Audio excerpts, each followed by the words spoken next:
Pernahkah kalian mengeklik video di YouTube yang berjudul "Ini rahasia mahasiswa berusia 23 tahun yang menjadi jutawan dalam semalam"?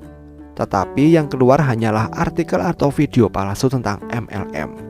Judul seperti ini disebut clickbait. Check this out.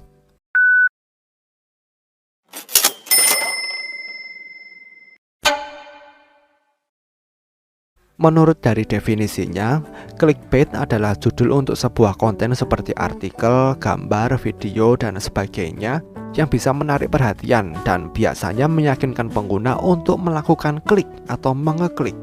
Dengan kata lain, ini memainkan peran penting dalam mengaitkan pengguna. Clickbait sebenarnya bukanlah sebuah fenomena baru yang sedang populer belakangan ini. Ini telah digunakan sejak lama, dan bahkan setelah penelitian lebih lanjut, clickbait telah digunakan sejak lebih dari 100 tahun yang lalu. Lebih mengejutkan lagi, penggunaannya pada waktu itu berdampak besar pada sejarah dunia. Kritikus pada saat itu menyebut situasi ini sebagai jurnalisme kuning.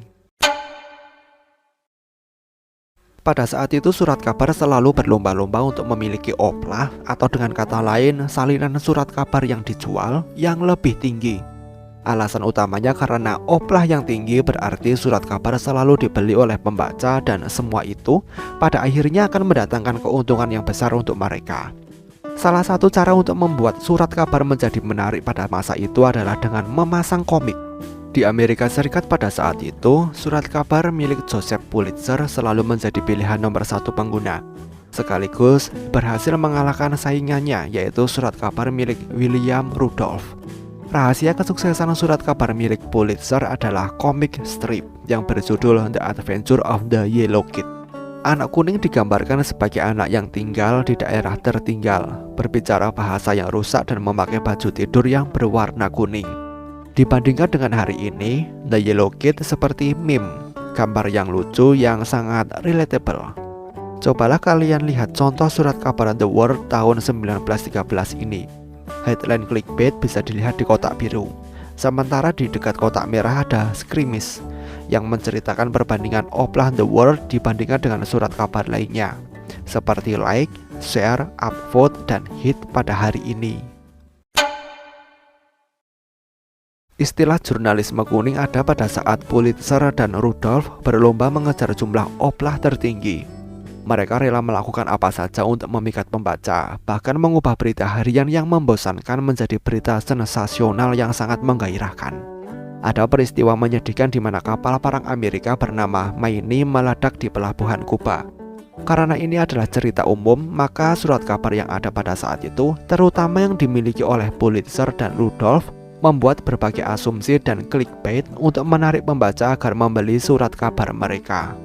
Ada surat kabar yang membuat asumsi bahwa ledakan itu adalah serangan Spanyol terhadap kapal perang Amerika selama pembicaraan damai antara kedua negara itu di Kuba.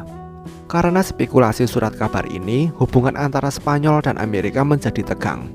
Meski penyelidikan telah dilakukan dan ternyata ledakan itu sebenarnya berasal dari dalam dan tidak dari luar. Tapi hubungan kedua negara tidak mungkin untuk diperbaiki. Menurut Departemen Luar Negeri Amerika Serikat, jurnalisme kuning ini memicu perang Spanyol dan Amerika. Surat kabar khususnya Pulitzer banyak menimbulkan kegemparan, bahkan dicap sebagai salah satu penyebab perang.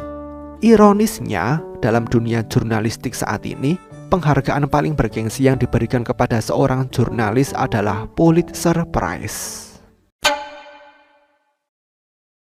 Clickbait atau jurnalisme kuning memiliki keunggulannya tersendiri. Bahkan itu juga digunakan oleh sumber dan pembuat berita paling banyak peminat sampai hari ini. Segala sesuatu yang ada di dunia ini memiliki kelebihan dan kekurangannya masing-masing. Bagaimana kita menggunakannya akan menentukan segalanya. Tidak diragukan lagi, clickbait dan meme mampu menarik perhatian pembaca atau penonton. Namun yang membuat pembaca atau penonton setia membaca atau menonton adalah konten yang berkualitas. Tetapi jurnalisme kuning atau clickbait yang terlalu sensasional itu masih dipraktikkan sampai zaman sekarang. Terlepas dari banyak kerugian, kesalahpahaman, perang, intimidasi, dan kematian yang disebabkan oleh penggunaan clickbait yang tidak bijaksana. Bukankah itu sangat menyedihkan? Bagaimana menurut kalian? Sampaikan pendapat kalian di kolom komentar. Jika kalian menyukai video ini, silahkan tinggalkan like. Terima kasih telah menonton video ini dan sampai jumpa di next video.